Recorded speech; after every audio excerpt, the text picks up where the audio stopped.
Bon, eh bien, écoutez, merci à vous d'être venus aujourd'hui, parce qu'avec ce qui se passe, avec les filtrages de police, où je sais qu'il y a eu des gens qui se sont fait arrêter à la sortie des bouches de métro, et en plus de ça, notre jeune amie Delphine, a failli se faire renverser par une voiture de police à fond-la-caisse, sans sirène et rien du tout, au moment où il traversait un passage piétonnier. Donc on est en pleine démence en ce moment. Le pouvoir perd les pédales. Et donc vraiment, merci d'être venus à tous, d'avoir bravé les difficultés qui étaient prévisibles. Bon, c'est ça la France d'aujourd'hui.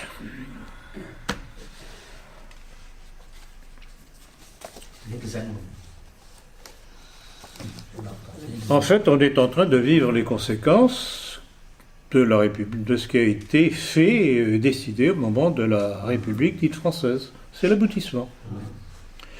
Bon, donc, revenons à nos moutons d'aujourd'hui.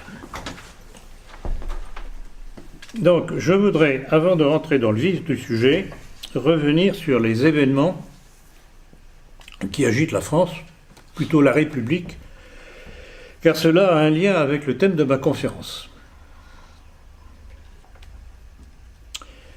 En fait, la révolte qui apparaît aujourd'hui, que l'on appelle les Gilets jaunes, apparaît de plus en plus comme la révolte du peuple français devant les conséquences de la démocratie inorganique qui puise ses racines dans la Révolution dite française.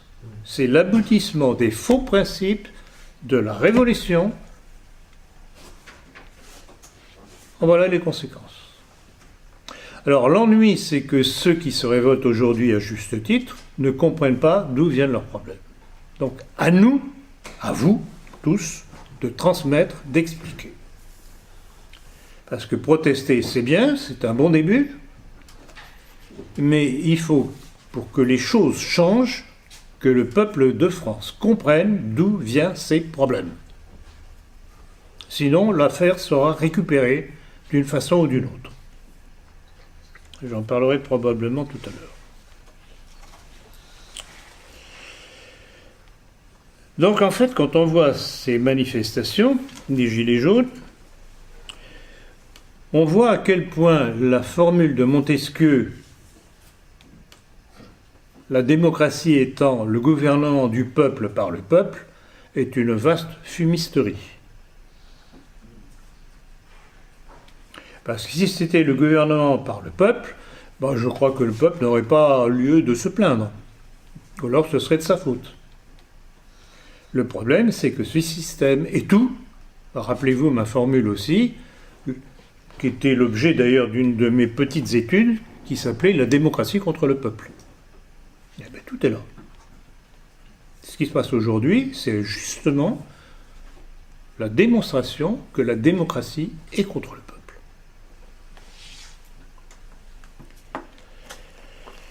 Et on ne peut que constater que le pillage s'est progressivement enhardi de république en république et de gouvernement en gouvernement du fait de manque de réaction du peuple qui aujourd'hui se réveille en se disant « Ah, mais qu'est-ce qui nous arrive ?»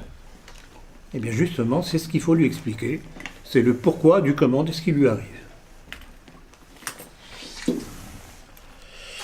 C'est donc, il s'agit là donc d'une opération de survie du peuple qui, brusquement, se dit « mais j'arrive plus à vivre ». Et en général, la plupart du temps, les révolutions, ça commence comme ça. C'est pas à cause de grands principes que les peuples se réveillent. C'est parce qu'ils n'ont plus rien à manger. Et qu'ils sont dans un état de désespérance. Et le propre, justement, des révolutions qui aboutissent, c'est qu'à certains moments, il y a une élite qui va commencer à canaliser cette réaction. Dans le bon sens ou dans le mauvais sens. malheureusement, du fait de la trahison de nos milieux aux différentes époques depuis au moins la Révolution dite française, les opérations qui auraient pu réussir ont été trahies de l'intérieur par des éléments de droite.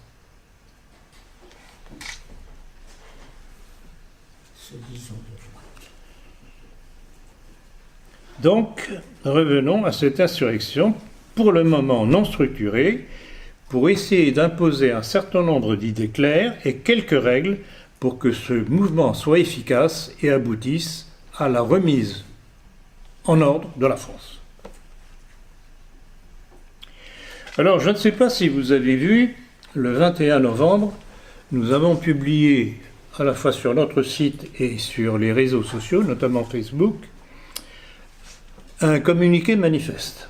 Alors, pour ceux qui ne l'auraient pas vu, je vais vous le lire. Devant la révolte du peuple français face à la pression fiscale et leur appauvrissement constant, plusieurs réflexions sont à faire. Premièrement, les manifestations doivent éviter de gêner les Français qui travaillent encore, ce qui n'est pas le cas. Petite parenthèse, commentaire sur notre texte. L'ennui avec cette manifestation des Gilets jaunes aujourd'hui, c'est qu'ils reprennent les mêmes, je ne dirais pas erreur, parce que de la part des syndicats, ce n'est pas une erreur, mais la même tactique des syndicats qui consiste à bloquer, en fait, ceux qui travaillent, pas les organes du gouvernement. Donc il faut que ça change. Sinon, ils vont se mettre à dos l'ensemble des Français, alors qu'ils ont tout de même une majorité de personnes qui adhèrent au mouvement. Il faut que là, et là je reviens à notre texte, ce style de manifestation semblable à celle des syndicats ne gêne en rien le gouvernement ni le président de la République, premier responsable de la ruine du pays. Deuxièmement, c'est aux responsables directs de cette politique qu'il faut s'attaquer pour être efficace et déstabiliser ce régime. Cela doit se faire par le blocage des ministères, des domiciles des principaux ministres et des permanences de la République en marche pour les empêcher de travailler, donc de continuer leur politique de destruction du pays. Troisièmement, les principaux aéroports doivent être aussi surveillés et bloqués pour empêcher les déplacements du président de la République et de ses ministres. Si l'on n'applique pas ces règles efficaces d'insurrection populaire, elle finira par s'essouffler, comme l'attend le pouvoir. Quatrièmement, éviter les affrontements avec les forces de l'ordre, mais les applaudir, même les CRS, les appeler à se joindre aux manifestations, comme certains l'ont déjà fait, car eux aussi souffrent de la situation et de la trahison des pouvoirs publics dans l'accomplissement de leur vocation au service des citoyens. Pas de violence, mais la détermination efficace pour que cette violence soit correctement appliquée là où elle doit l'être.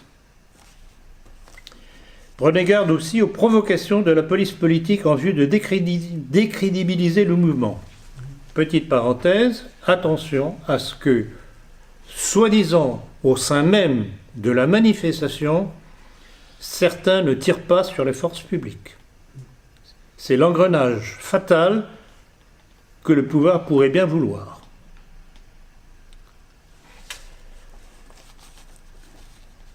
Telles sont les consignes que nous donnons non seulement à tous nos responsables des cercles nationalistes français à travers la France, mais aussi à tous ceux qui verront ce communiqué manifeste sur les réseaux sociaux.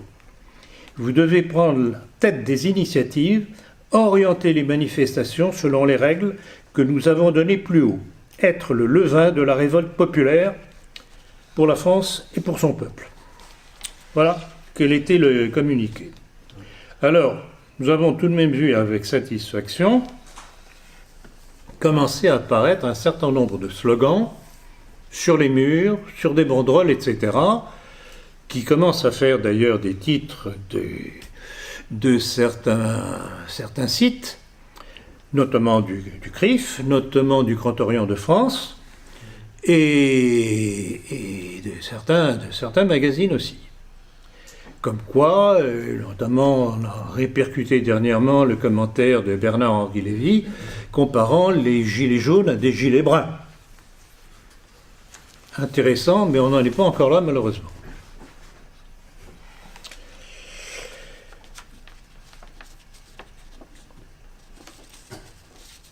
Donc, vous comprendrez, quand on a vu, je suppose que vous tous avez vu ce qui s'est passé lors de samedi dernier, et la violence extrême qu'il y a eu, prenez garde, je reprends une des phrases de notre communiqué, prenez garde aussi aux provocations de la police politique en vue de discréditer le mouvement. Car il est évident que la casse qu'il y a eu, ce n'était pas les gilets jaunes.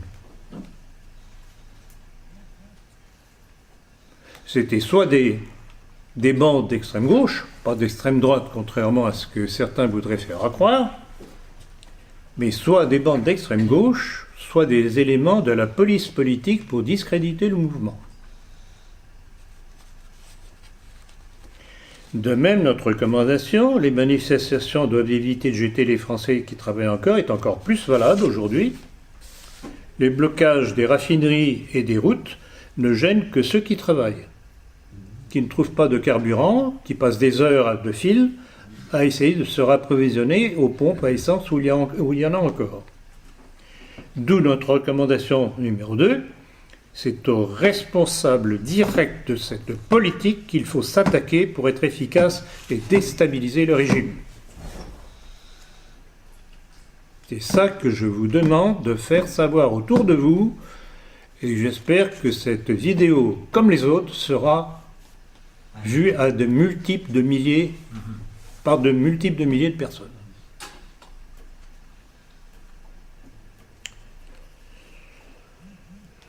Et je dois dire que certains l'ont compris, puisque certains centres d'impôts ont été attaqués, que par exemple la préfecture du Puy-en-Velay a été incendiée. Ce sont des organes de pouvoir.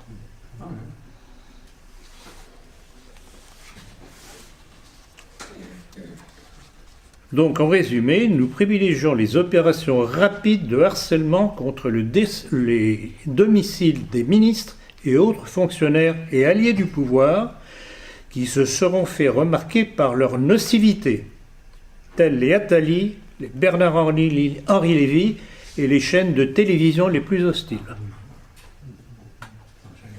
Il faut que la peur change de camp.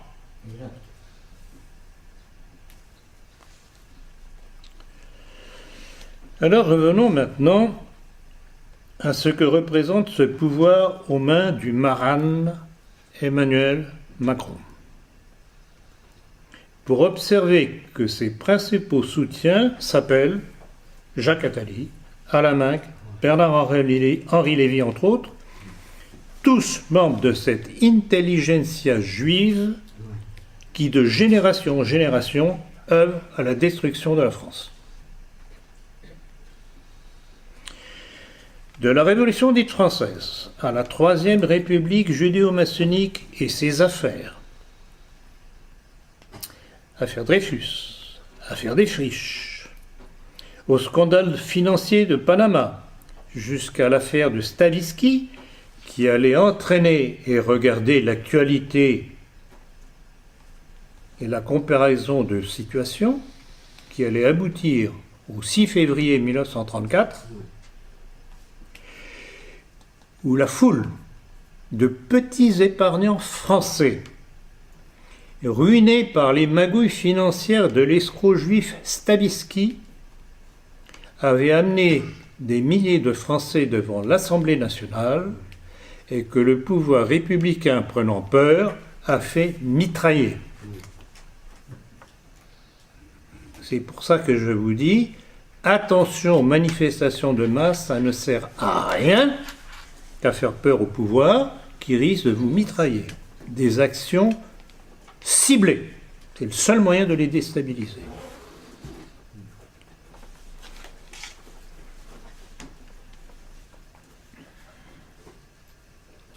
Voilà pourquoi il est bon de rappeler cet événement du 6 février 1934, parce qu'on est dans un copier-coller de la situation.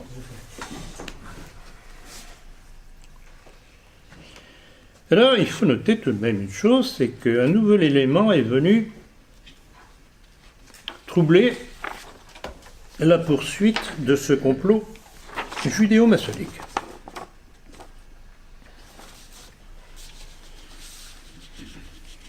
D'ailleurs, ce n'est pas sans une certaine ironie que je regarde la chose, car en fait, l'immigration migratoire que l'intelligentsia juive a déclenchée par la décolonisation gaulliste, puis l'immigration-invasion constante, a eu une conséquence à laquelle ceux qui veulent détruire la France ne s'attendaient pas. Il s'agit en fait de la montée de l'antisémitisme dans les masses musulmanes, immigrées, conséquence des crimes d'Israël en Palestine. Crime de Tzal, qui commence à faire peur à ces milieux juifs, ce qui explique en partie leur départ en Israël, et qui explique tout le travail de judaïsation des milieux de droite, avec entre autres l'action d'un Éric Zemmour. Vous comprendrez le pourquoi du titre de ma conférence d'aujourd'hui. Or, cela ne date pas d'aujourd'hui. Ce travail de conditionnement de la droite française, droite entre guillemets, bien sûr, ne date pas d'aujourd'hui. Elle a commencé déjà depuis longtemps, notamment, rappelez-vous, quelqu'un auquel je fais référence très souvent et pas de façon élogieuse, un certain Bernard Antony et Jean Sévilla. Alors, attardons-nous un petit peu sur ce personnage de Bernard Antony, pour que vous compreniez pourquoi il a été un des tout premiers à lancer justement cette judaïsation de nos milieux. Donc je voudrais rappeler qu'il est le président de l'association des étudiants israélites rapatriés d'Algérie.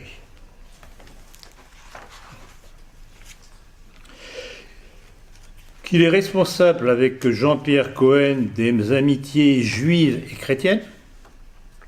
Juives et chrétiennes. On aurait pu espérer au moins que par ordre alphabétique, ils mettent d'abord chrétiennes et juives. Le C venant avant le J. Et surtout de la part de quelqu'un qui se dit catholique, M. Bernard Antony.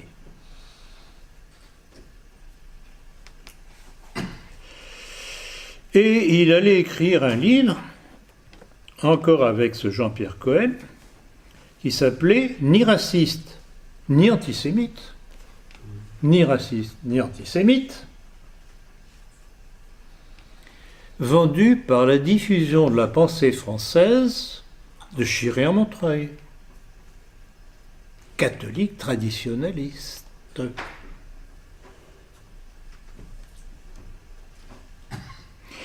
Et puis ce même Bernard Antony avait été à une certaine époque aux côtés d'un leader libanais, Samir Jaja, des forces libanaises, qui collaborait avec les forces israéliennes d'occupation au Liban.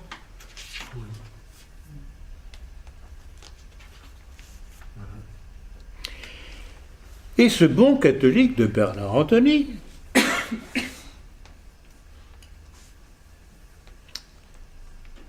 avait vraiment des opinions très curieuses sur les sujets les plus cruciaux qui nous concernent. Et Yves Daoudal, dans son étude justement de ce que soutenait ce Bernard Antony, dont le titre était Romain Marie, parce qu'il a un double nom, on ne sait pas très bien s'il s'appelle Bernard Antony ou Romain Marie, donc le titre du livre s'appelait Romain Marie sans concession, publié à la maison d'édition Dominique Martin-Morin en 1985. Voilà ce qu'on retenait des conceptions et des positions de Bernard Antony. Il n'interdirait pas la contraception en France s'il en avait le pouvoir. Pour un catholique en principe tradit, bon, ça peut paraître curieux. Il n'était pas question d'interdire la maçonnerie. Ah bon? Mais qu'il obligerait les différents groupements de la franc-maçonnerie à se plier aux règles communes sur les associations. Donc pour lui, la maçonnerie, c'est une vulgaire association comme toutes les autres. Il n'y avait rien non plus dans ses écrits sur la contre-église, l'occultisme, la sorcellerie, le satanisme. Bien entendu, pas un mot sur le judaïsme et le mondialisme non plus. Et c'est au point que ce bon catholique de Bernard Antony, Bernard Antony, oui, je dis bien, traitait Henri Coston de fou et d'hystérique anti-maçon.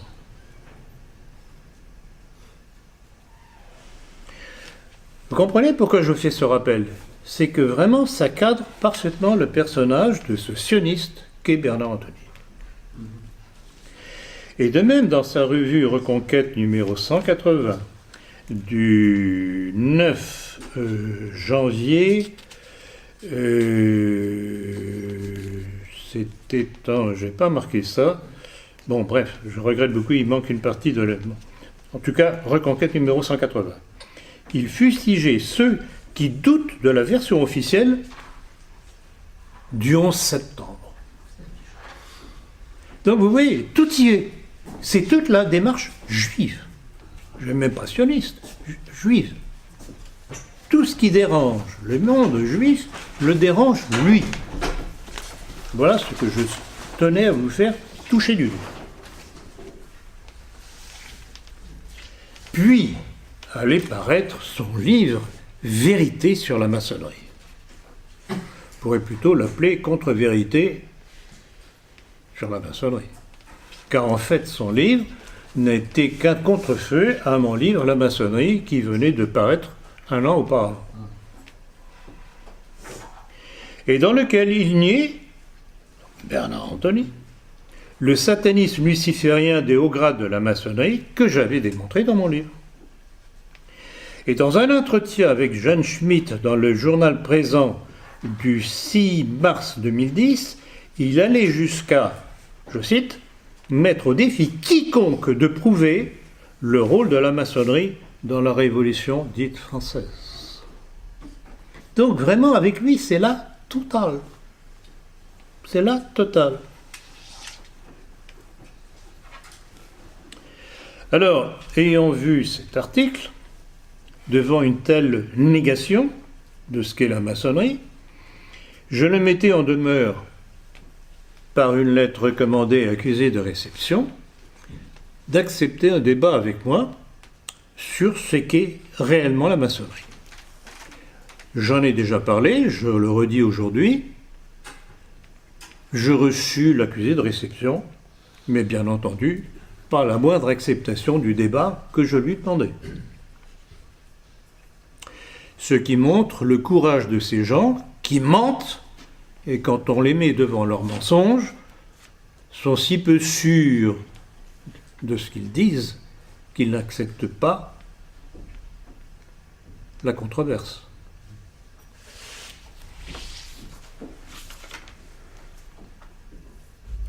Et je rappellerai qu'il fut à l'origine, avec Serge de Becquetch et Henri de Lesquen, de l'information selon laquelle ma mère, née en Égypte, était musulmane et que donc j'étais musulman. Ce qui expliquait pourquoi, en fait, j'étais antisioniste, etc., etc. Telle était leur parade à mes accusations. Alors, petite remarque en passant, je signalerai que M. Henri de Lesquen étant né au Maroc, cela fait de lui un Marocain et ipso facto un musulman.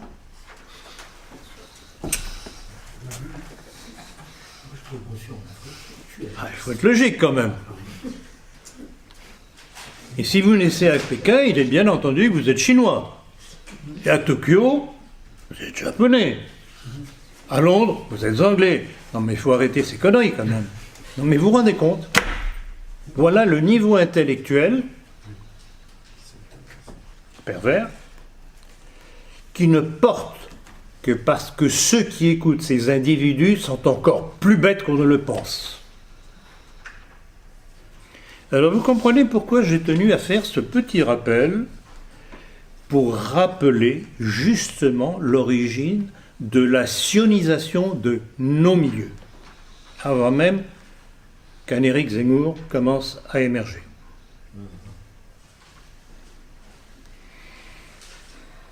Quant à Jean Sévilla, d'origine marane lui aussi,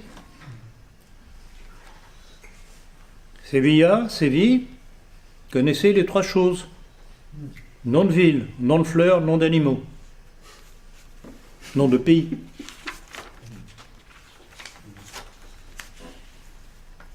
C'est une vieille constatation nationaliste qui est basée sur les faits. Point. Ça plaît pas, c'est comme ça. C'est une règle.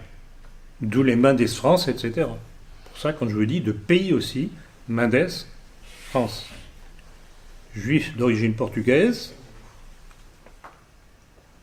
qui rajoute France.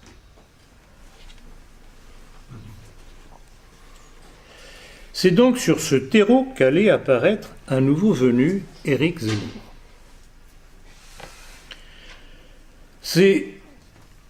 Il est né le 31 août 1958, issu d'une famille juive algérienne, kabyle dit-on.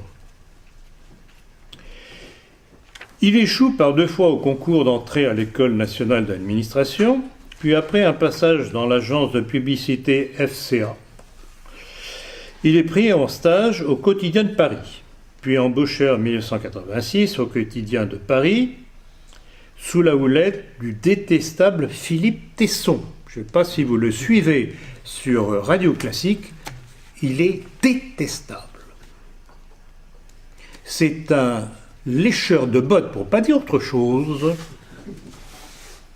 de tous les pouvoirs qui se succèdent.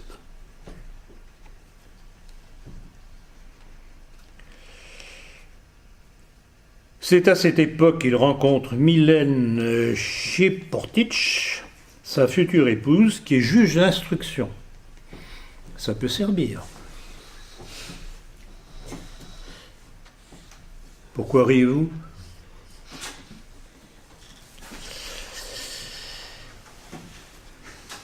En 1994, il devient éditorialiste à Info Matin, puis intègre ensuite la rédaction du Figaro, en 1996 comme journaliste politique.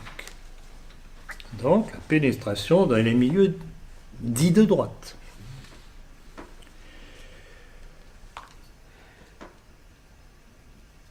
Il est aussi pigiste en 1997 pour Marianne, journal de Jean-François Kahn. Et pour Valeurs Actuelles en 1999, revue que vous connaissez comme étant tout de même quelque peu sioniste.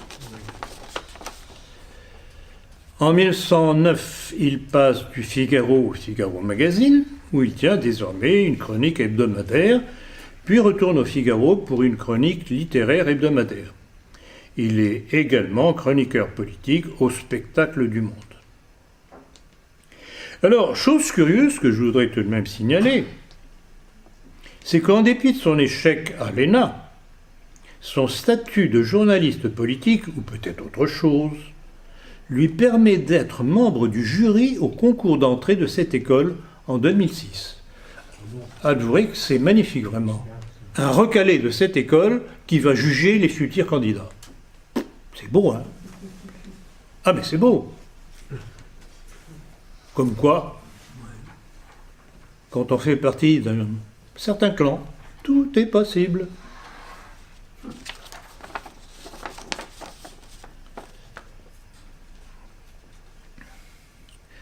Éric Zemmour fait donc bien partie du paysage médiatique officiel de la République. Pourtant, il va vite se faire accepter par la droite dite nationale et nombre de catholiques. Par ses éloges au maréchal Pétain. Ah, mais magnifique! c'est la carte d'entrée dans nos milieux. Le dit du bien du maréchal Pétain, mais bravo, ah, c'est un nationaliste. Ah bon?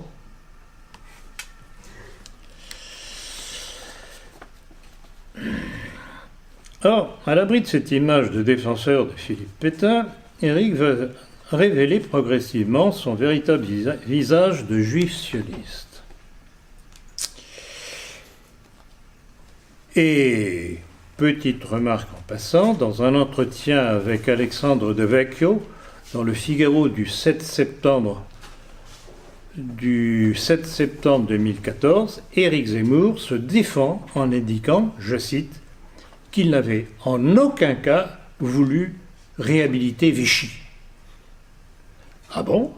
Ben, c'est un curieux défenseur du maréchal Pétain, alors. Ce n'est pas très cohérent, cela. Et alors, Zemmour va commencer à défendre une rhétorique qui présente le petit blanc en situation d'abandon face à des musulmans menaçants. Bon.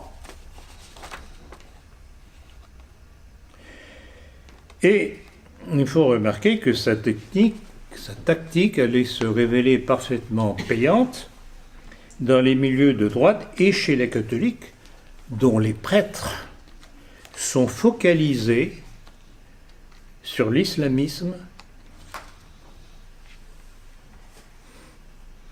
pour une raison très simple, c'est qu'il s'agit de concurrence.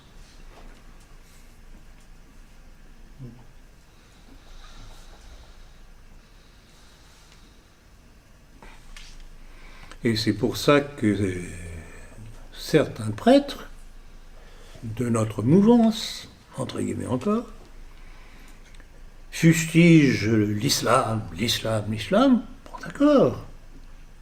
L'ennui, c'est qu'ils ne remontent pas à la cause. Et ils ne voient dans l'islam que, que je viens de faire remarquer, que comme un concurrent religieux. Tout simplement.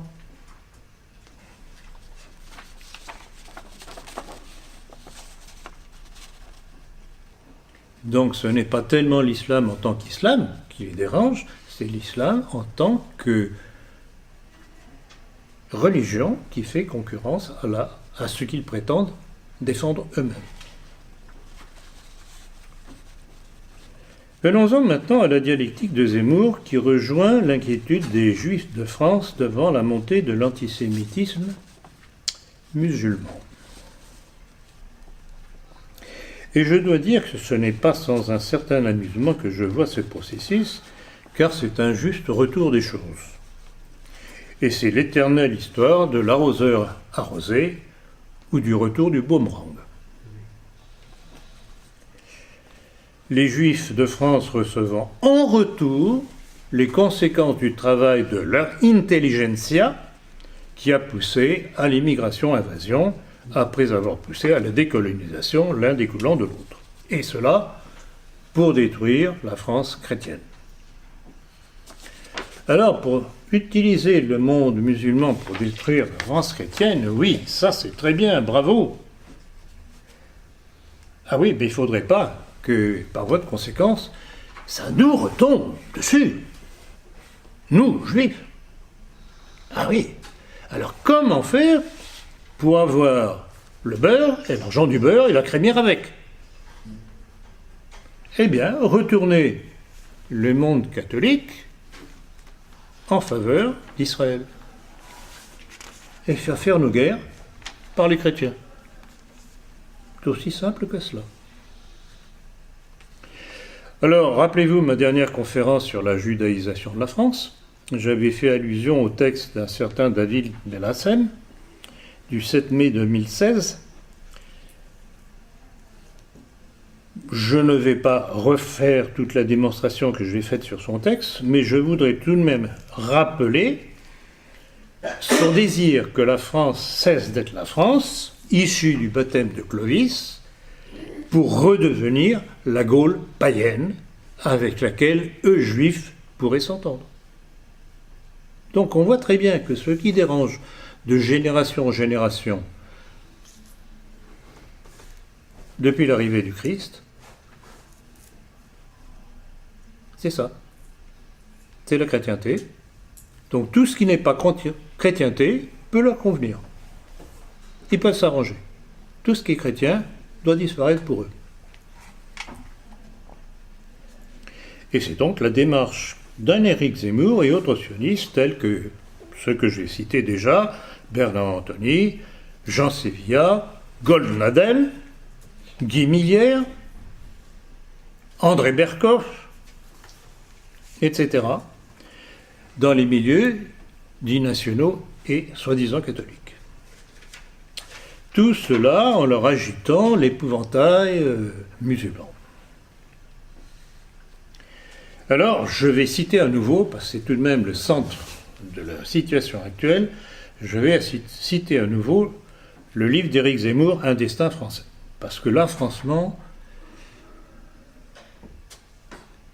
c'est une véritable escroquerie intellectuelle et historique.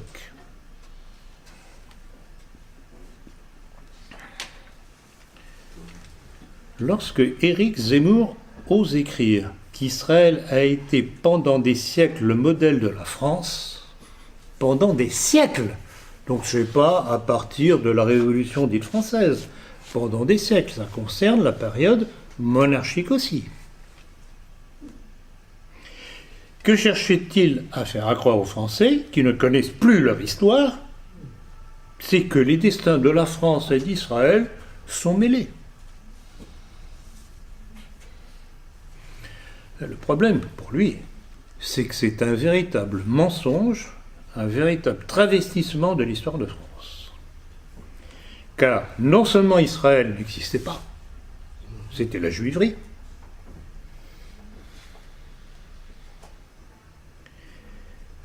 N'a jamais été le modèle de la France, mais du fait de leur comportement, qui appauvrissait déjà les Français, les couches populaires françaises, par l'usure, par leurs différents trafics, cela obligeait périodiquement les rois de France à les expulser du royaume.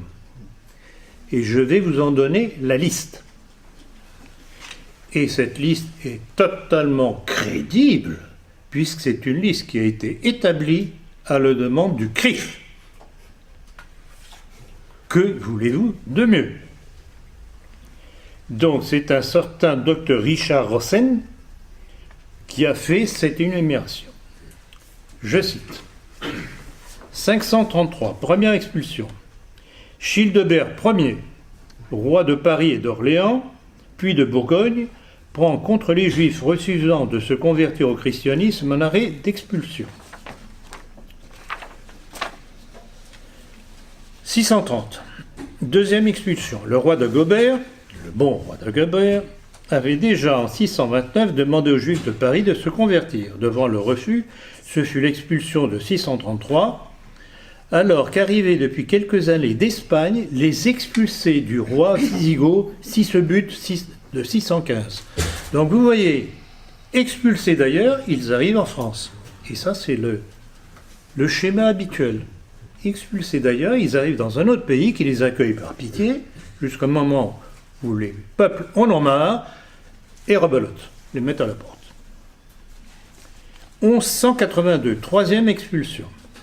Le 10 mars 1182, Philippe Auguste prend l'édit qui les expulse et les dépouille de leurs biens. Ah bon, il devait y avoir quelques raisons à cela, je suppose. 1240, expulsion des Juifs de Bretagne. Jean Ier le Roux, duc de Bretagne, prête hommage au roi de France Louis IX, futur Saint-Louis, au château de Pontoise le 1238.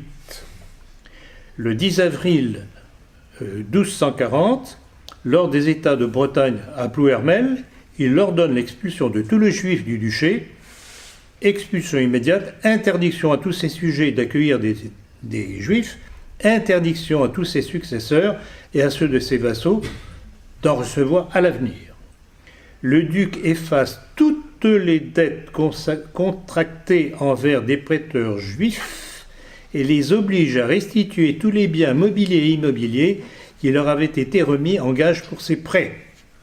Donc vous voyez toujours l'élément central l'usure.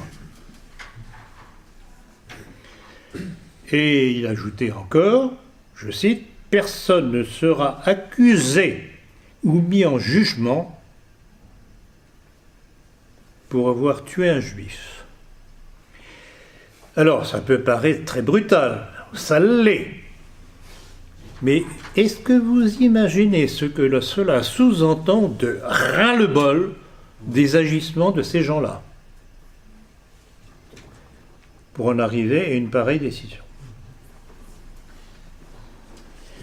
1254-1271, quatrième expulsion, elle est faite par Louis IX lui-même et plus tard par son fils Philippe III le Hardi. 1306, cinquième expulsion par Philippe le Bel. 1322, vous voyez tout de même, c'est de plus en plus rapproché, hein, de date en date. 1322, sixième expulsion par Philippe V. 1394, sixième expulsion dite définitive. Par une loi du 17 septembre 1394, le roi Charles VI bannit définitivement, sans exception ni privilège, les Juifs qui demeurent encore dans son royaume. Par ces présentes délibérations, voulons, concluons, déterminons par manière de constitution irrévocable que dorénavant nul Juif ou Juive ne habite, c'est du jeu français, ne habite, demeure ou converse en nostre dit royaume, ne en aucune partie dit celui, tant en Languedoc comme en Languedoc, et d'ajouter ailleurs, comme les Juifs sont responsables de la famine, avec leur départ, nous ne souffrirons plus jamais. 1491, 501, 8e et 9e expulsion. Louis XII invoque les hérésies et les mauvais exemples dans un édit d'expulsion repris le 22 1500, réitéré le 31 juillet 1501. 1615, 10e expulsion. Louis XIII signe le 23 avril 1715 un édit d'expulsion enregistré le 12 mai par le Parlement de Paris. 1683, 11e expulsion, celle des Juifs d'Antilles. 1724, 12e expulsion, celle des Juifs de Louisiane. Louis XV, en 1722, qui arrête, je cite, que les Portugais doivent être dénombrés et leurs biens inventoriés avec interdiction de vente, mais l'affaire se termine par une taxe de 110 000 livres permettant aux Juifs des dites généralités, Bordeaux et Auch, connus et établis en notre royaume sous les titres de portugais, autrement nouveaux chrétiens. Ce qu'on appelle les conversos. C'était toujours, je cite toujours, et ce sont les propres termes du CRIF que je cite là. Ce sont les termes du CRIF. C'était en fait reconnaître les maranes de France comme juifs. Alors c'est bien de le reconnaître.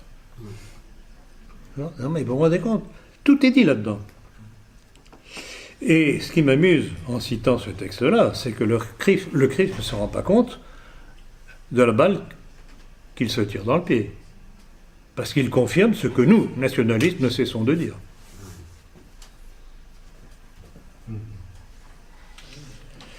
Et le CRIF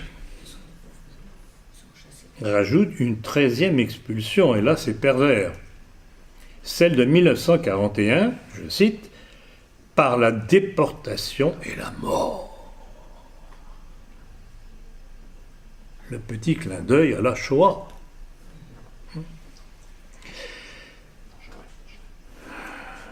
C'est qui est une manipulation tout de même de l'histoire, car l'on sait tout de même que si le maréchal Pétain et Vichy n'avaient pas essayé d'épargner les Juifs de France de la déportation,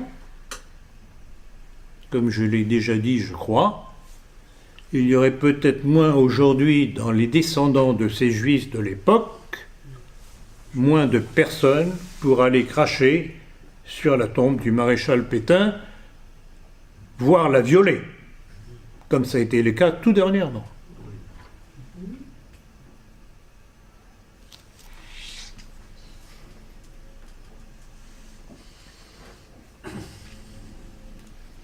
Alors vous comprendrez, à la lumière de ce rappel des expulsions périodiques des Juifs en France, est-ce que vous comprenez la duplicité d'un Éric Zemmour quand il dit qu'Israël a été pendant des siècles le modèle de la France?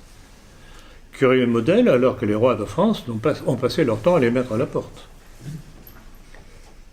Alors, qu'un Zemmour, que ce juif Zemmour, mente comme il le fait, on peut le comprendre. Mais que des gens de droite, des catholiques, acceptent cela et applaudissent en plus de cela, les bras vous en tombent. Alors, soit ils ne connaissent plus leur histoire, comme je l'ai dit, soit vraiment ils pactisent. Et alors aussi, cette énormité que j'ai déjà citée dans ma conférence du mois dernier, ce Zemmour qui ose vous parler de Saint-Louis, le roi juif. Il faut le faire. Et alors je voudrais vous expliquer quelle est l'arnaque de sa déclaration. Il part du principe que la France chrétienne issue du baptême de Clovis était devenue le nouvel Israël. Et que de ce fait, en fait, les rois de France, devenant le nouvel Israël, étaient des rois juifs et passaient muscade. Donc vous vous rendez compte de cette perversion intellectuelle? Et j'insiste encore une fois, des milieux catholiques acceptent cela sans broncher. Et on en a un exemple, des exemples tout récents, que j'ai déjà cités le mois dernier. Rappelez-vous les signatures du dernier livre de Zemmour dans différentes librairies catholiques traditionnalistes. La librairie du Quai à Paris, qui est l'antenne de Chiré-en-Montreuil, la diffusion de la pensée française, dirigée par messieurs Jean Auguy et François-Xavier d'Hautefeuille, avec la bénédiction de l'abbé Cottard de la fraternité Saint-Pédis, auquel j'ai déjà fait allusion.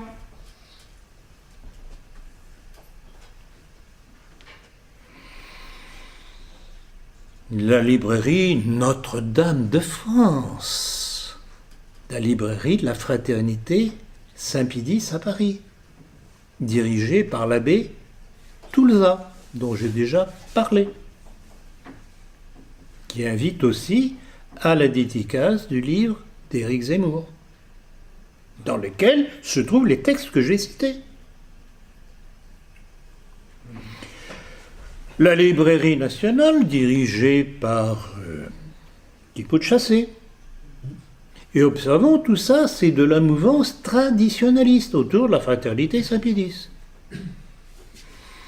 Ou encore Renaissance catholique, de Jean-Pierre Mogendre. Même chose. Non mais est-ce que vous vous rendez compte de ce que l'on peut appeler, à juste titre, une trahison de ces milieux dits catholiques traditionnalistes? Je ne vais pas leur faire l'injure de ne pas connaître l'histoire de France. Alors, s'ils font cela, pourquoi ?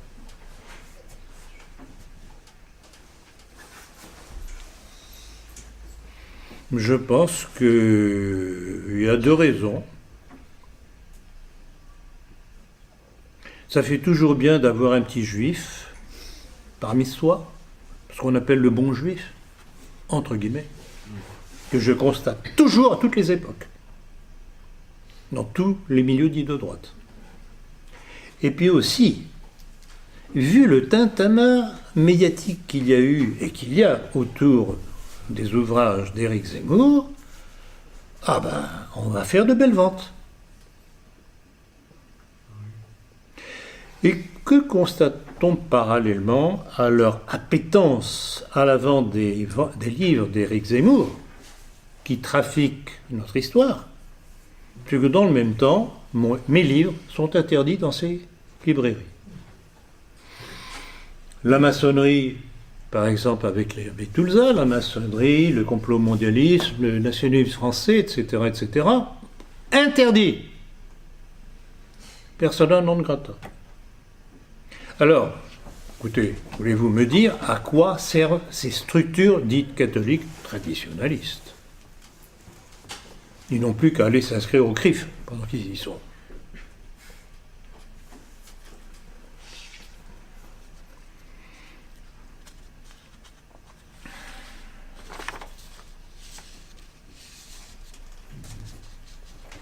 Donc, tels sont nos milieux plus préoccupés de leur chiffre d'affaires que de défendre les principes qu'ils sont censés défendre par leur étiquette. Et alors, pour continuer à vous brosser nos milieux, cette dernière déclaration de Marion Maréchal Hauck au cercle Audace, c'est tout récent. Vous êtes bien assis, cramponnez-vous. La droite à laquelle j'aspire est celle à la confluence du judaïsme politique et de Netanyahou. Marion Maréchal Hauck. Comprenez pourquoi je vous dis, vous êtes bien assis, cramponnez-vous.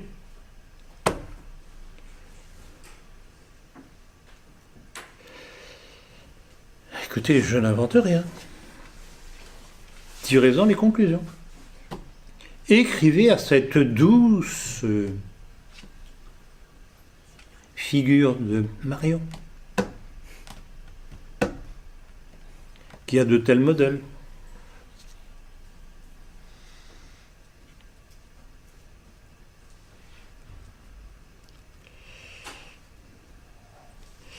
Et là, vous comprendrez, au travers de ces quelques rappels du comportement de ces dites librairies catholiques, à celle de Marion Hauck.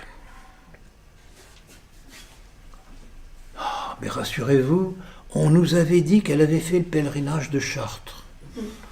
Mais c'est magnifique. Mais elle est très bien, cette fille. Mais vous voyez, un Zemmour vient faire l'éloge du maréchal Pétain. Bravo! Marion Hauck va faire le pèlerinage de Chartres. Bravo! Oui, mais derrière ces gestes médiatiques pour attirer un certain public, la marchandise n'est pas la même.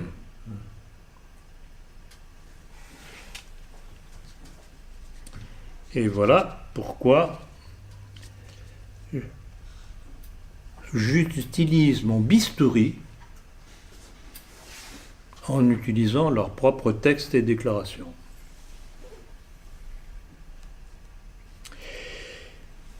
Et en fait, Marion Hauck, c'est son véritable nom, ne fait que suivre l'héritage sioniste de mon père.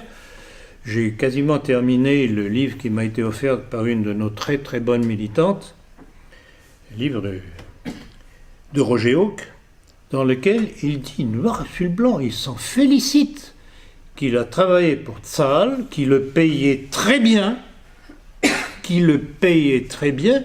et d'ailleurs qu'il était mieux payé par Tsahal que par les services secrets français.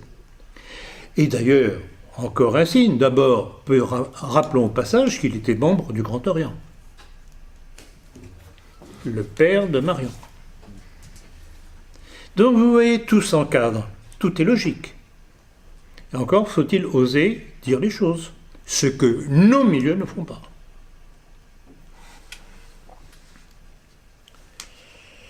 Et chose amusante que j'ai constatée en lisant le livre de son père, c'est que Marion Hawk est en fait le fruit d'un spermatozoïde égaré de Roger Hawk, qui était un coureur invétéré. À la limite, je lui reconnaîtrais au moins cette qualité. Par le temps qui court, au moins il était normal. Vous m'excuserez, je deviens trivial. Non, mais il vaut mieux, c'est bon. Je sais bien que le rire démobilise, mais je vous garantis que mon rire ne me démobilise pas du tout. Il est fait pour vous indigner. Parce qu'il y a de quoi. Alors, pour couronner le tout, signalons aussi quand même que Marion Hawk, évidemment, s'est fait un devoir d'inviter tout dernièrement Éric Zemmour à son université lyonnaise. Ben voyons. Alors, là encore, petit clin de l'histoire, vraiment c'est amusant. Elle a eu l'idée de proposer que sa couvée de cette année, je pense, se choisisse un nom de comment dit-on, un parrain. De promotion. Et c'est pas elle qui a décidé, ce sont ses troupes, si j'ose dire, qui ont décidé de l'appeler Lustuno Lako. Ah, Lustuno Lako, qui est-ce? On en a parlé ce matin lors de l'entretien. Lustuno Lako était un général qui a eu des faits d'armes tout à fait respectables lors de la Première Guerre mondiale et de la Seconde. Il a été résistant, interné à Mauthausen, mais c'était aussi un admirateur du maréchal Pétain, néanmoins, qui l'a défendu. Mais surtout, il était antisémite. Et tout dernièrement, la dernière couvée de Saint-Cyr devait se choisir aussi un nom. Et les jeunes militaires en formation avaient choisi Lustuno Lako. Et là encore, vous verrez dans notre entretien ce que j'ai cité, ce que j'ai là. Je le répète en résumé, le nom a été refusé à cause de son antisémitisme. Donc qu'il ait été résistant, qu'il ait été interné à Mauthausen, c'est pas ça qui est important. Il était antisémite. Le crime contre l'esprit.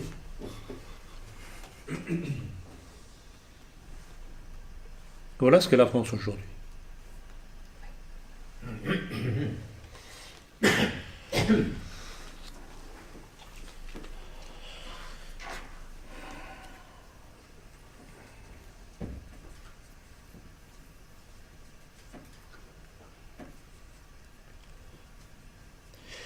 Je voudrais relever encore un truc. C'est quand, lors de, justement, la réception de Marion Hawk à Éric Zemmour, celui-ci a osé dire que De Gaulle était de formation maurassienne et qu'il l'avait mis en application. Est-ce que vous mesurez le mensonge historique que cela représente ? Il était tellement de formation maurassienne, le colonel de Gaulle,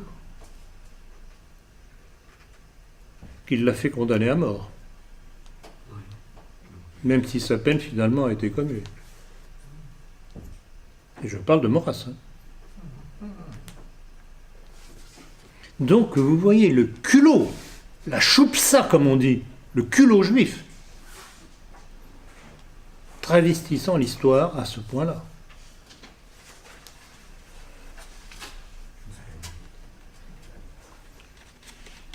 Voilà ce que les naïfs ou autres imbéciles des milieux dits nationaux ou catholiques gobent sans en comprendre le sens. Et alors, j'ai entendu attentivement cet entretien d'Éric Zemmour accueilli par Marion Hawk.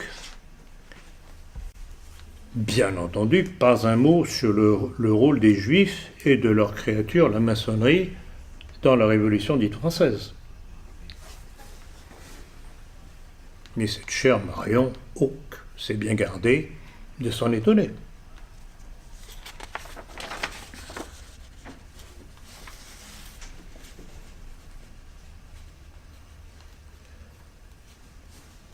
Et évidemment, toute la fin de la péroraison d'Éric Zemmour avec Marion Hauck n'était que pour appeler à se défendre du danger islamique. Et toujours sans remonter à la cause.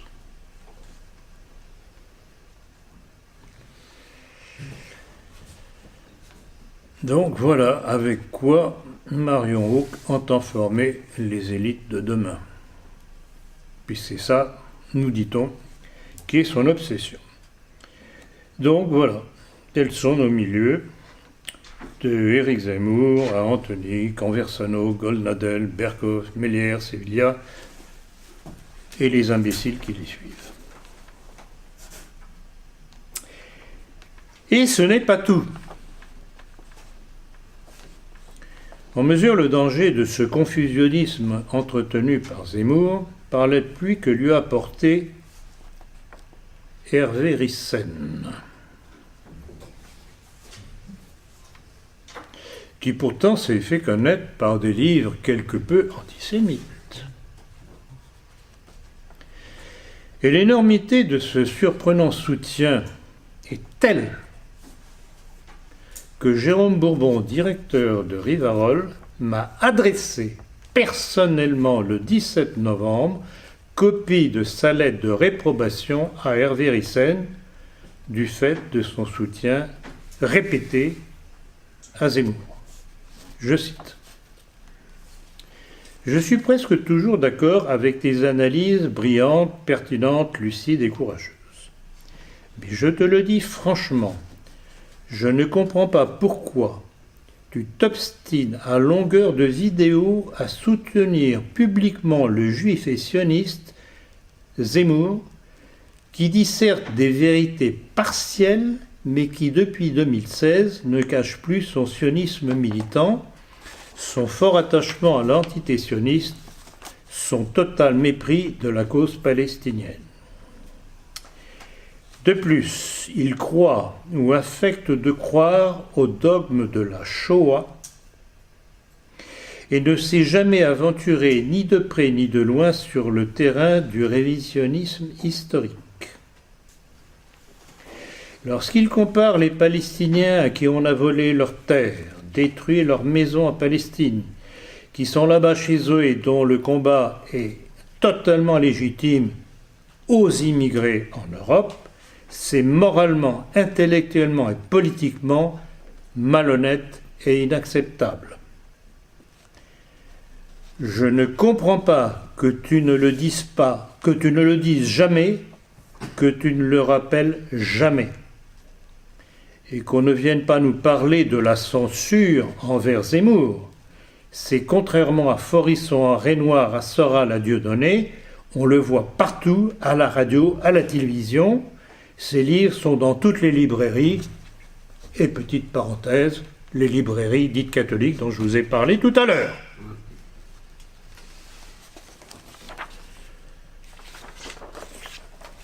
Le phénomène Zemmour, toujours Bourbon qui parle, c'est de la censure promotionnelle. Je trouve que la formule est excellente. La censure promotionnelle. Zemmour travaille d'évidence pour la synagogue et l'entité sioniste, sûrement pas pour les nationalistes français et catholiques. Merci d'avance de ton éclairage et de ta réponse. Amitié, Jérôme Bourbon, directeur de Rivarol. Alors, première chose, premièrement, je tiens à saluer le courage de Jérôme Bourbon, envers lequel je n'ai pas toujours été très tendre, et auquel j'ai répondu. Le même jour, le 17 novembre. Mon cher Bourbon, quels que soient nos différends dus essentiellement à votre tropisme envers Le Pen, Lesquin et Chariguès, je ne peux avec mes amis que vous féliciter de votre message à Hervé Ryssen. Jusqu'ici, j'avais une certaine estime pour ces livres consacrés au judaïsme, mais là, trop, c'est trop. C'est ce que j'ai voulu relever dans ma dernière conférence de novembre en citant quelques-unes des déclarations de Zemmour. Assimiler Israël à la France ou vice-versa, et évoquer Saint-Louis comme le roi juif, c'est déjà inacceptable de la part du juif Zemmour, mais combien plus de la part d'un homme comme Hervé Ryssen, qui a bâti sa notoriété sur ses ouvrages consacrés au judaïsme. Il finira dans les bras de Marion Banane, attiré par l'argent. Comme vous le faites remarquer indirectement à juste titre, Ryssen n'est ni catholique ni nationaliste. Il est lui. Donc bravo à vous pour avoir osé dénoncer ce scandale, ce qui ne vous fera pas que des amis, tant nos milieux sont bêtes. Bien cordialement.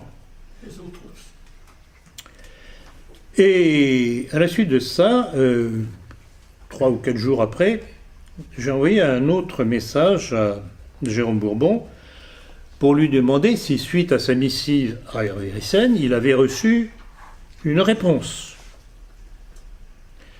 Réponse de Bourbon, le 28 novembre.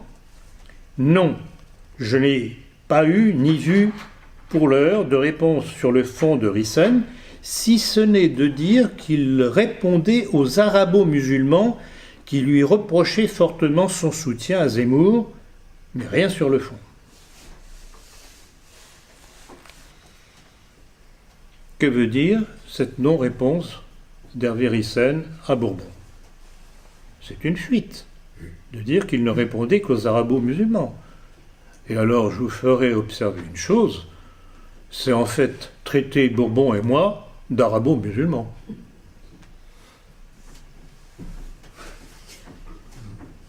Élémentaire, mon cher Watson. Hein?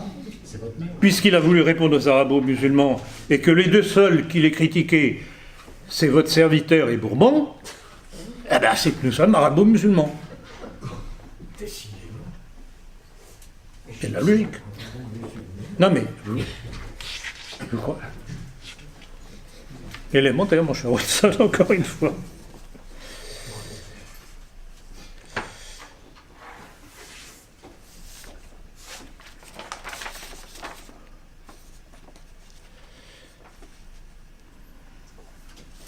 Donc vous comprenez que dans ce contexte, il me faut revenir encore une fois sur cette entreprise, cette tentative d'union des souverainistes européens par le sioniste américain Steve Bannon. Et remarquez comment cette initiative a opportunément émergé après l'émergence de Marion Hawke à New York.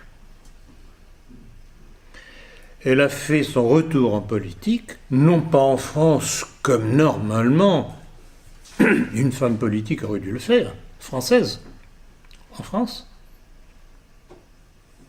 mais auprès des néoconservateurs juifs américains.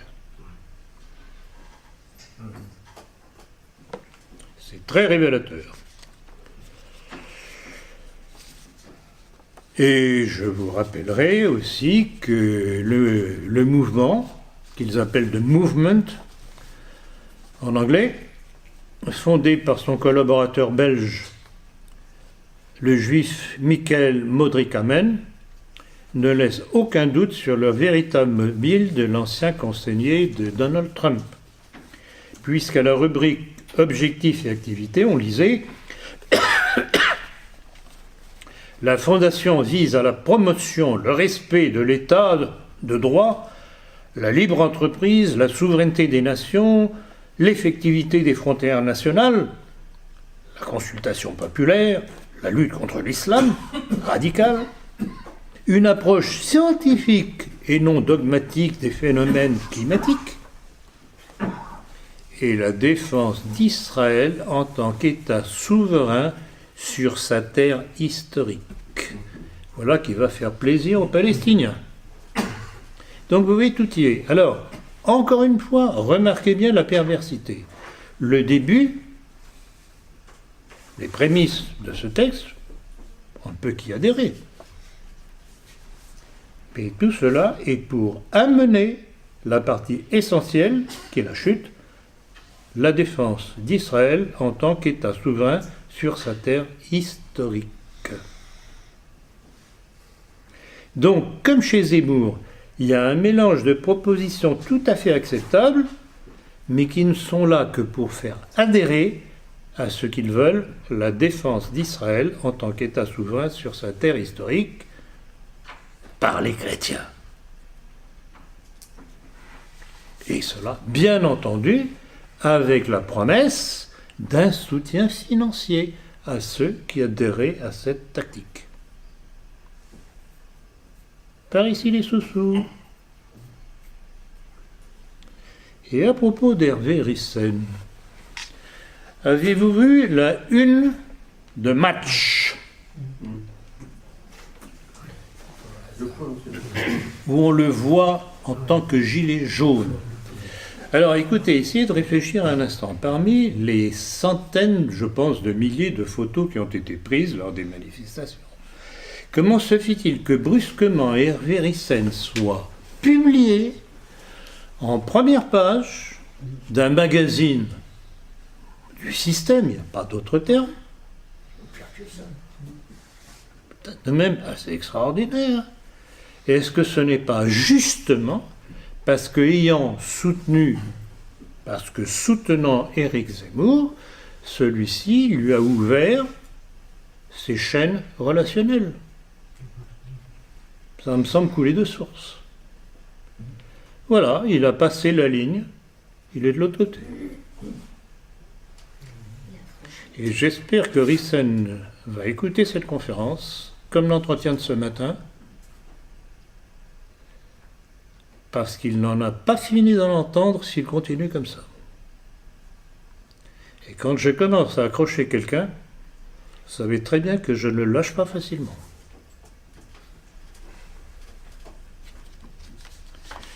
Alors, je voudrais revenir encore à un texte, parce que quand on voit cette duplicité de Zemmour et compagnie, pour essayer de nous faire adhérer à la politique sioniste et à Israël, et je voudrais à nouveau citer ce texte du rabbin Touitou. Donc pour ceux qui ne l'auraient pas encore entendu, ça a été publié le 1er juillet 2015 sur YouTube, où on peut toujours le trouver. Je cite. « Cette guerre de Gog et Magog qu'on attend tous est nécessaire pour qu'Israël ne rentre pas en guerre. » Donc ils attendent tout de l'affrontement entre l'Occident et l'Orient. L'histoire des deux coqs, je ne vais pas revenir là-dessus. Ce que vous êtes en train de subir en Europe, qui vous fait tellement peur, devrait être pour nous la plus belle des nouvelles de notre histoire juive. C'était marqué dans le Sanhédrin il y a 2000 ans. Le Mashiach, leur Messie, ne viendra que quand Édom, l'Europe, la chrétienté, sera totalement tombée. Je vous pose la question, c'est une bonne nouvelle que l'islam envahisse l'Europe? C'est une excellente nouvelle. Et que se passera-t-il quand il viendra? La peur régnera dans le monde, les nations déposeront les armes et serviront le peuple d'Israël. Vous, chrétiens, allez le payer très cher, mais à un point que vous n'avez aucune notion de quoi on parle. Il n'y aura pas d'holocauste pour vous avec des trains pour vous emmener au four crématoire. Ce sera sur place l'égorgement. C'est marqué aussi dans le livre. L'islam, c'est le balai d'Israël, sachez-le, au lieu que nous fassions le travail.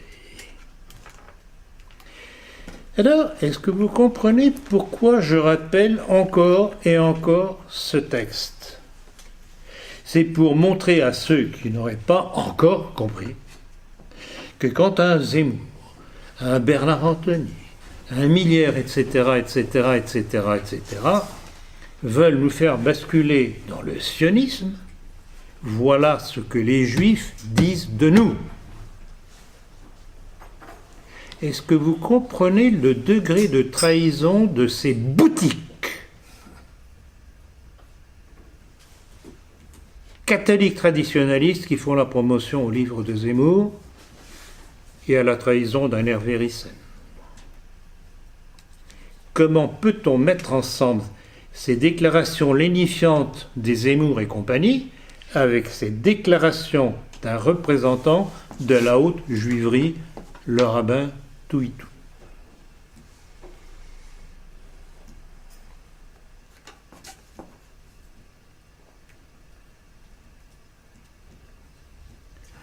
Donc on touche là du doigt à l'arnaque intellectuelle de Zemmour et de ceux qui, tels un Hervé Ryssen, et les librairies dites catholiques que j'ai citées, le suivent.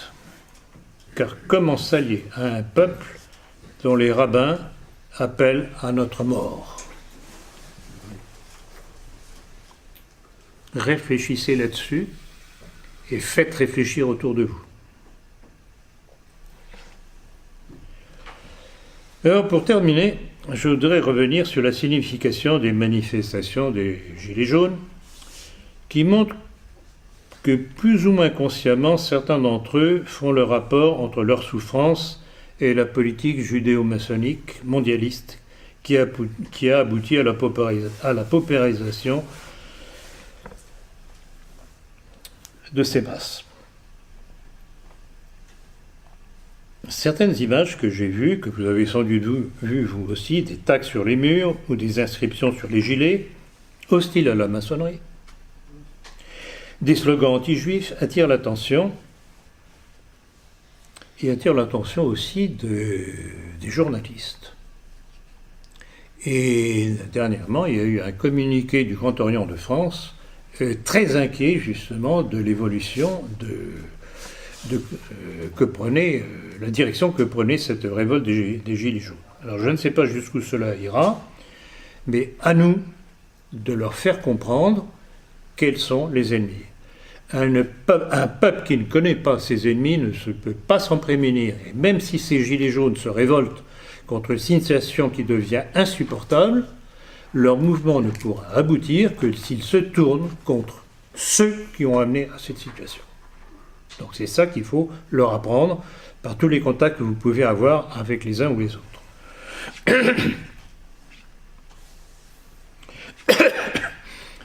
Une chose que vous avez certainement dû voir, notamment c'est le blog maçonnique iram.be du 5 décembre dernier qui s'indignait que le site clicano.re, donc de la Réunion, avait révélé que dans le cahier de doléances des Gilets jaunes locaux, on y trouve entre autres l'abolition de la franc-maçonnerie et de ce réseau d'influence. Donc, vous vous rendez compte, il y a toute une maturation qui est en train de se faire. Parce que c'est même assez extraordinaire que ce soit des réunionnais qui se rendent compte de cela. Mais enfin, ça va faire tache d'huile. Ça ouvre les yeux. Et c'est ça qui est intéressant, qui est prometteur, mais à nous d'accentuer les choses en formant autour de nous. De son côté, la Grande Loge de France a porté plainte après que des tags anti-maçonniques aient été bombés à la peinture rouge sur la façade de son siège rue Puteaux. Vous pouvez toujours aller faire un petit tour là-bas. Et les messages étaient très clairs. Démolisseur, Dreyfus coupable, affaire des fiches. Non, mais vous vous rendez compte ce que ça veut dire tout ça? Et non seulement il y a ceux qui ont peinturluré ces slogans, mais il y a ceux qui auront vu ça soit en passant, soit sur les réseaux sociaux, où on le voit. Donc ça fait boule de neige. Et alors une chose à laquelle vous n'avez peut-être pas prêté attention, mais qui a aussi sa signification. Avez-vous vu les photos de la Marianne sous de l'Arc de Triomphe fracassé. Là aussi, c'est tout un symbole. Marianne fracassée. Et réaction des médias, c'est une atteinte à la République. Mais c'est vrai. Ils ont raison. C'est exactement ça. C'est pas le soldat inconnu dont ils ont massacré l'effigie. C'est l'effigie de Marianne. Non mais, est-ce que vous vous rendez compte tout de même de cette bêtise du peuple français qui adhère à un symbole national qui est un être qui n'existe pas. Une Marianne qui n'a jamais eu aucune existence. Une figure abstraite. Les Français, depuis la Révolution dite française, vivent dans l'abstraction. Ils n'ont plus les pieds sur terre.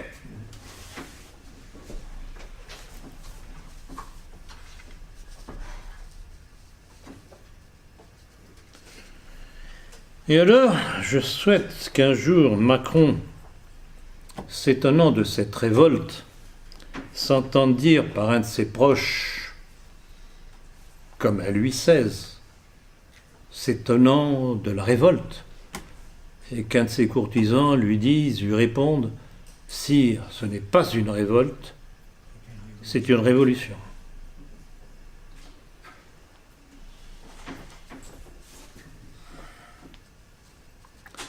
Et pour conclure, je souhaite que Macron, comme ses prédécesseurs, et notamment Sarkozy et Hollande, soit traduit en justice, en haute cour de justice, pour haute trahison envers le peuple français et la nation française. Nous devons refaire la Révolution française, mais en sens contraire, contre ceux qui sont les héritiers des faiseurs de rêves sur lesquels les Français vivent encore. Ce n'est qu'à partir de là que l'on pourra remettre la France sur ses pieds, sur ses bases éternelles. Merci de votre attention.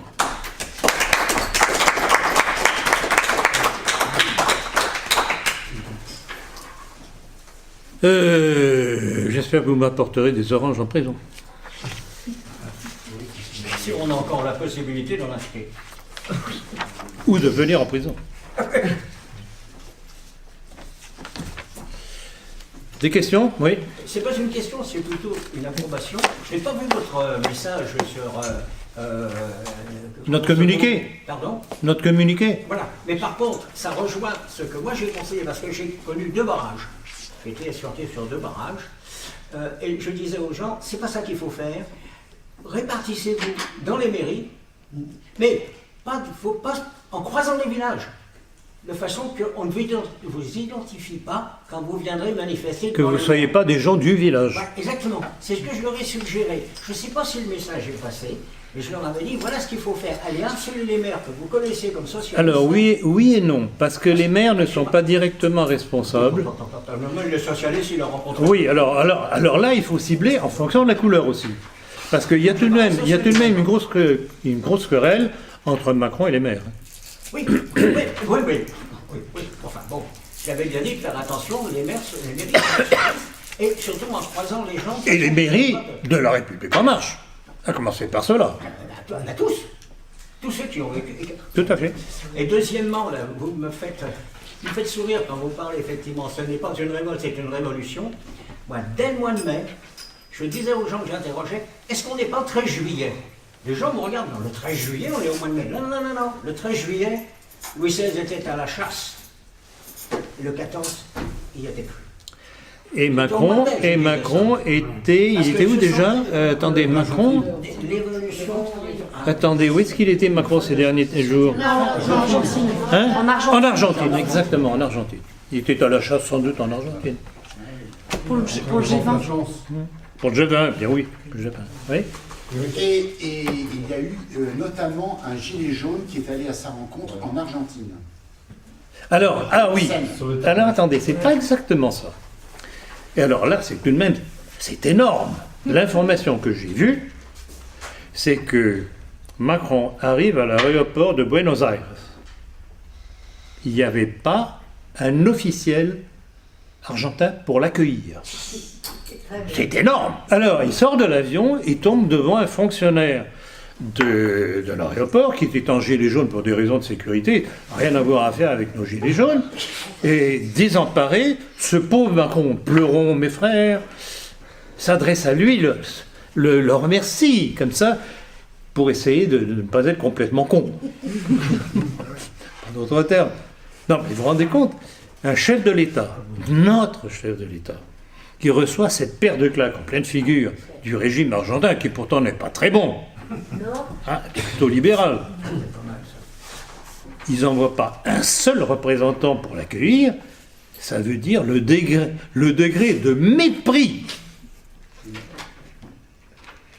que l'étranger a pour ce paletot, se freluquer, le président de la République française.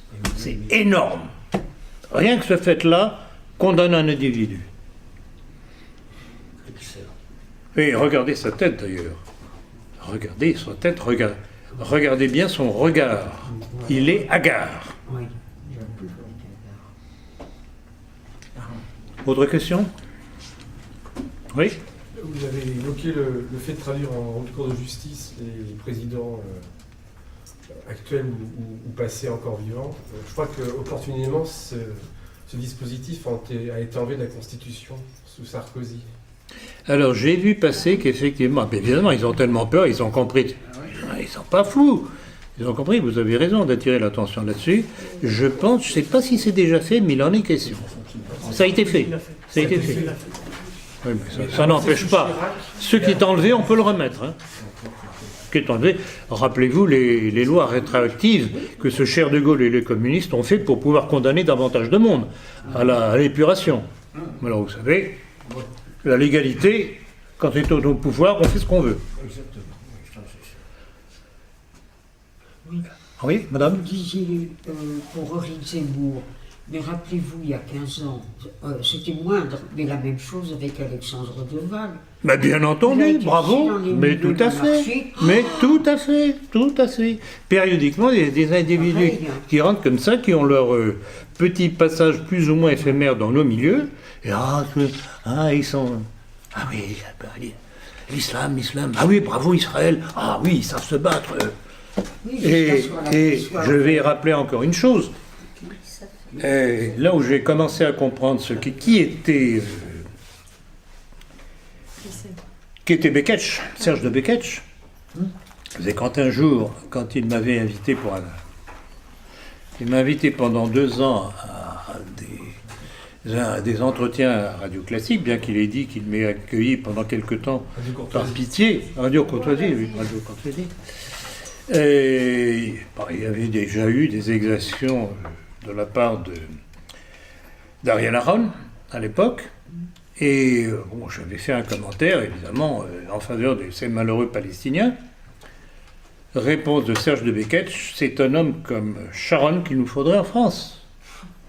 Alors à partir de ce moment-là, j'ai compris que Serge de Beketch, malgré toute l'admiration qu'un certain public avait pour lui, c'était pas exactement la même chose que ce que je défendais.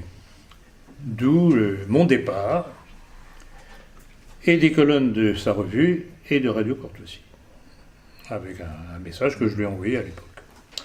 Donc vous voyez, il n'y a rien de nouveau. Merci madame de rappeler le rôle qu'avait joué à l'époque un certain Alexandre Delval, vous avez tout à fait raison. À chaque période, il y a des individus qui essayent de faire accroire à ces imbéciles de nos milieux qu'il faut s'allier à Israël pour être sauvé. Et d'ailleurs, dans un des textes de Zemmour, il dit que justement, si on veut qu'Israël et la France soient sauvés, il faut qu'ils s'allient sous peine de mort. Quelque chose dans ce goût-là. Donc voilà. Moi, je ne fais que donner les textes, commenter un petit peu, mais les textes ne sont pas de moi, ce sont de ceux que je prends en ligne de mire, que chacun en tire les conclusions qu'il faut en tirer, ou ne tire pas de conclusions. Madame. J'ai lu quelque part que le nouveau, disons, Israël pour les Juifs, c'est l'Argentine. Pardon ? qui est le nouveau Israël pour les Juifs. Je ne me souviens pas où je l'ai vu. C'est l'Argentine, et spécialement le sud. Alors, oui, bon, oui, la Patagonie, je sais. Où paraît-il, ils construisent des trucs absolument invraisemblables, des abris et puis des demeures somptueuses, enfin, je sais pas. Bon, je pense que le monde juif, c'est très bien que ça va éclater d'une façon ou d'une autre. Puisqu'ils en sont à l'origine, ils sont à la base de ce qui est. Qu'ils cherchent la Troisième Guerre mondiale, que quoi qu'ils disent qu'il faut lancer Gog contre Magog, ils sont tout de même conscients que ça va tout de même leur retomber sur la figure. Donc ils essayent de se mettre à l'abri. Oui, ben, c'est pas ça qui est important. Faites bien de le rappeler. C'est vrai, ça démontre simplement qu'ils sont inquiets de ce qui va leur arriver à eux aussi. Alors, une chose que l'on a... Diane, vous vouliez dire quelque chose ? Oui, à propos de leur inquiétude, avez-vous entendu dire que les Rothschild vendaient leurs actifs ? Oui, tout à fait. Ça aussi, c'est les Rothschild qui vendent leurs biens placés en bourse. Alors là, ça veut dire quelque chose. Et un de mes collaborateurs qui n'est pas là aujourd'hui parce que épuisé par ses gardes de nuit, notre ami Eric, m'a rappelé, à juste titre, que les Rothschild avaient fait la même chose peu avant la Première Guerre mondiale et peu avant la Deuxième Guerre mondiale. Pourquoi ? Parce qu'ils savent très bien, eux, qui sont à l'origine, entre autres, de ces deux guerres mondiales, qu'ils aspirent de tout leur être, de toutes leurs actions, à une Troisième Guerre mondiale. Donc ils essayent de se mettre à l'abri. Et alors regardez ce qu'il y a de pervers dans la politique économique de Macron, leur créature. Leur créature et par atavisme. C'est que dans la mesure où il fait tout pour détourner les Français de l'immobilier, pour les pousser dans les placements en banque, dans le même temps, les Rothschild se débarrassent de leurs avoirs. Donc, même si votre immobilier ne vous rapporte pas grand-chose, c'est tout de même préférable que de perdre votre culotte en banque. Voilà. Il y a l'or papier aussi. Pardon ? L'or papier. Et le papier. Alors là aussi, si vous voulez investir en or, n'achetez surtout pas de papier. Prenez de l'or physique. Tout du physique, que ce soit immobilier ou en or, ou en diamant, que sais-je. Du réel. Pas de l'artificiel, du réel. Et même si ça ne rapporte pas, c'est, disons, une garantie pour l'avenir. Merci d'avoir appelé ce sujet. Bravo. Bravo. Voilà. Oui, une question ? Qu'est-ce que vous pensez d'Adrien Abozic ? Adrien Abozic, c'est un petit peu la même chose, on en a déjà parlé. Adrien Abozic, lui aussi, a émergé en faisant le compliment sur Pétain. Et Adrien Abozic est un garçon qui vient vous dire que la maçonnerie n'a pas eu d'influence dans la Révolution française. Ou qu'il n'y a pas de complot aussi. Ou qu'il n'y a pas de complot et des choses comme ça. Donc ce sont des gens qui... Bon, il est avocat, le jeune avocat. Alors, qu'est-ce qu'on fait quand... On fait des petits clins d'œil à droite et à gauche pour essayer d'avoir une clientèle. Ben voilà, c'est pas un homme libre. Il a été assez net sur Dreyfus. Pardon ? Sur Dreyfus, il est assez net. Alors oui, sur Dreyfus, alors, vous savez, rien n'est jamais immuable dans le positionnement de quelqu'un. Qui vous eût dit, il y a quelques années, ou peut-être l'année dernière encore, qu'un Hervé Ryssen ferait la publicité d'un juif sioniste comme Zemmour, alors qu'il a écrit des livres, mais incendiaires, contre les juifs. Le fait-il consciemment ? Le fait-il consciemment ? Écoutez, alors là, vraiment, c'est grave pour sa cervelle. Hein. C'est grave pour sa cervelle. S'il ne fait pas ça consciemment, alors là... Non, il le fait consciemment. La non-réponse à Jérôme Bourbon est tout de même claire. Je n'ai voulu répondre qu'aux arabo-musulmans. Si on remplace consciemment par librement.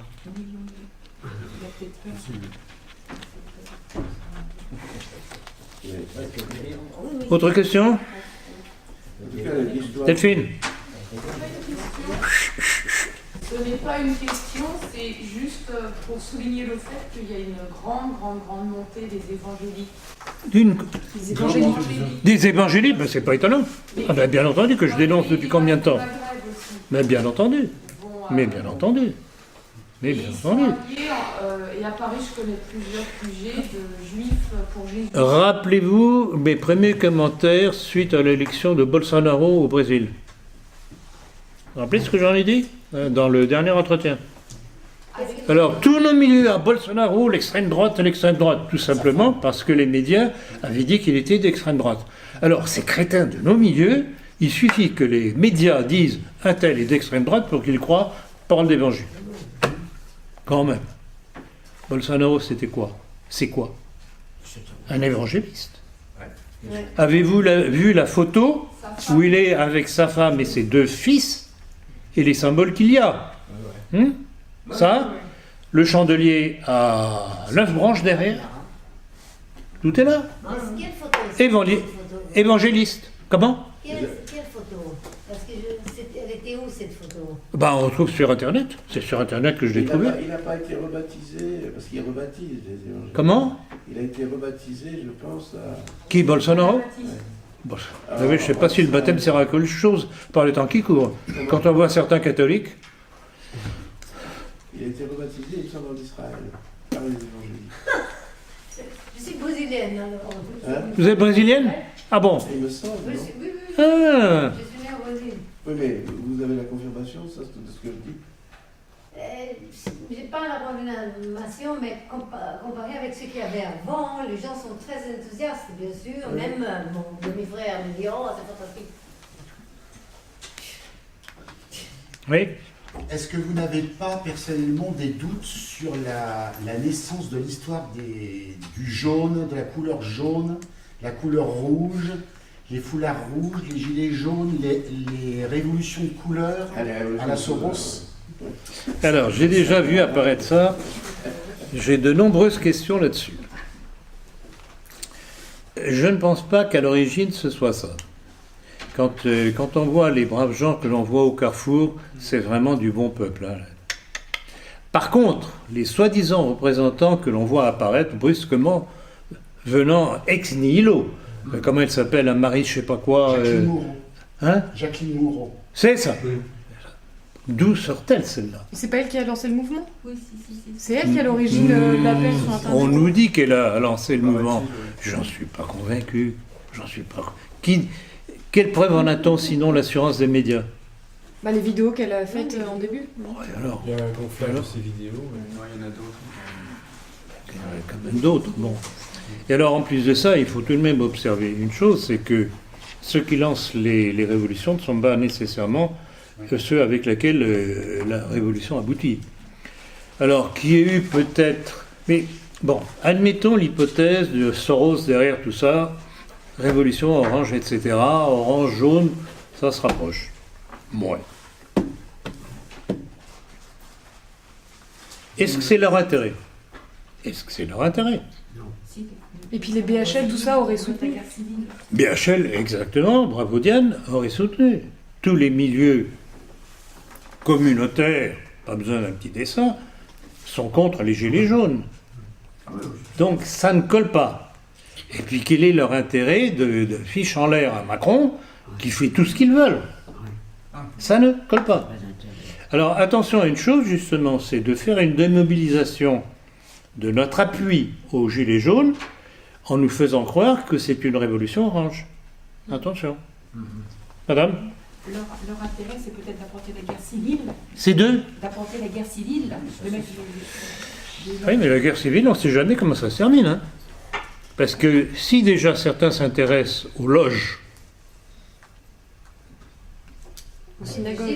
aux synagogues, etc., on ne sait pas jusqu'où va aller la guerre civile et dans quel sens.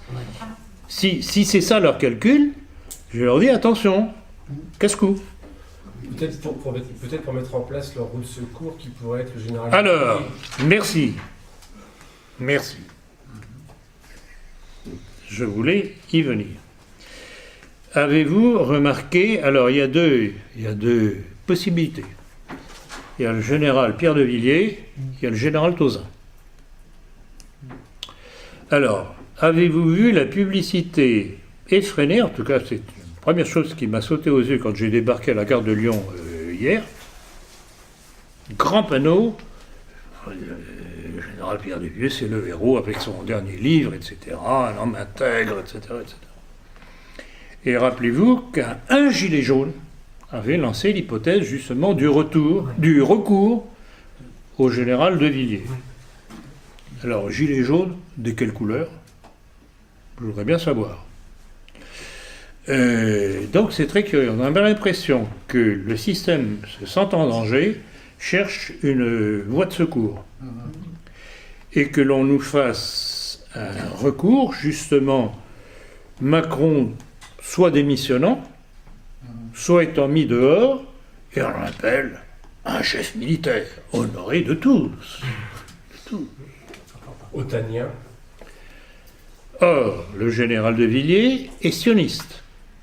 Enfin, ce sera dans le prochain numéro de la politique. On a déjà toute la liste de ses engagements. Pas plus tôt, il a démissionné tout de même de son poste de chef d'état-major, qu'il est allé se mettre au service des Américains en devenant membre consultant de la Boston Consulting Company. Exactement. Alors, pour représenter les intérêts français, il y a peut-être mieux. Et je viens de voir tout dernièrement, pas plus tard que ce matin encore, des déclarations du général Tauzin disant que oui, parmi l'élite militaire, il y avait des gens qui étaient parfaitement capables de prendre en main les destinées de la France. Regardez-moi! C'est ça que ça voulait dire.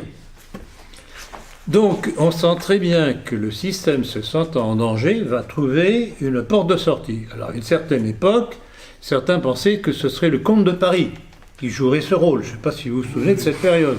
Bon, malheureux comte de Paris est tellement nul que c'est pas très crédible. Là, ils le sont tous. Et les prétendants le sont tous. Nuls. Je suis monarchiste de conception, mais je ne suis absolument pas monarchiste d'adhésion aux soi-disant prétendants que nous avons. Si un jour, vous savez très bien ce que j'en dis à ce sujet-là, si un jour il devait y avoir une restauration en France, ce sera par un homme neuf, comme un Hugues Capet, qui relancera une nouvelle dynastie.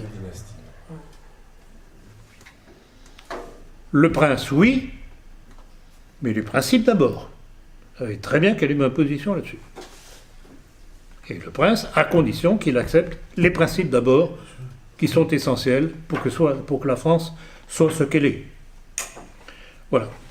Donc, merci d'avoir rappelé cette histoire au sujet du général de Villiers. C'est très important parce que c'est ça qui nous guette. Ça serait la seule manière de... Ah oui, non, mais c'est la voie de sortie, c'est la voie de sortie pour le système. Et de faire accepter une guerre contre les Russes. Tout à fait. On en a parlé d'ailleurs ce matin lors de l'entretien. Justement, j'ai tenu à mettre le doigt sur le danger que représentait le général de Villiers et l'avantage pour le système. Autre question ou on arrête là? Bon, eh bien écoutez, je vous remercie à nouveau d'être venu en dépit des problèmes de circulation et de blocage. Et alors, je vous demanderai, étant donné qu'on est proche des fêtes de fin d'année, notamment de Noël, au lieu d'offrir des boîtes de chocolat, offrez des livres pour ouvrir les yeux aux gens qui ne veulent pas voir. Qui ne puissent pas dire « Ah, je ne savais pas ». Mettez-leur des livres, des textes sous les yeux. Et la plupart du temps, ce que je constate, c'est que tous ceux qui prennent contact avec nous... Écoutez, je vais vous donner un exemple que j'ai constaté tout dernièrement encore, je ne sais plus pourquoi j'étais allé naviguer là-dessus. Ma conférence sur les protocoles des sages de Sion. On en est à 173 ou 175 000 vues. Vous vous rendez compte de ce que... Mais quel homme politique aujourd'hui a une telle audience? Quand même. Donc, attention. Bon, je ne vais pas te le dire trop tout de même. c'est que nous représentons une capacité de nuisance, et certains hommes politiques de droite feraient bien de faire attention. Pas besoin de vous faire un petit dessin. Et il n'y a pas que cette conférence-là. La conférence sur la maçonnerie, la conférence sur Vladimir Poutine, et d'autres conférences, et je suis persuadé que la dernière conférence du mois dernier, sur la judaïsation de la France, à moins de sabotage de YouTube, va avoir beaucoup de visionnage. Donc voilà. C'est ce travail de réinformation progressive des Français. On est en train de faire la démarche inverse de ce qu'ont fait les révolutionnaires avant l'éclosion de la Révolution dite française. Et à vous tous de répercuter. C'est pour ça que je vous implore, faites des cadeaux utiles avec des livres. Pas simplement les miens. Je ne vous recommanderai plus maintenant les livres de Rissen, même si je l'ai fait un jour. Et c'est curieux parce que quand je pense à Rissen, il y a toujours eu quelque chose qui me dérangeait chez lui. Je suis incapable de dire pourquoi, mais comme si j'avais un sixième sens. Je me disais, non, ce gars-là, quoi qu'il puisse dire ou écrire, c'est pas tout à fait ça. Bon, voilà. Merci encore à vous. Merci. Merci beaucoup.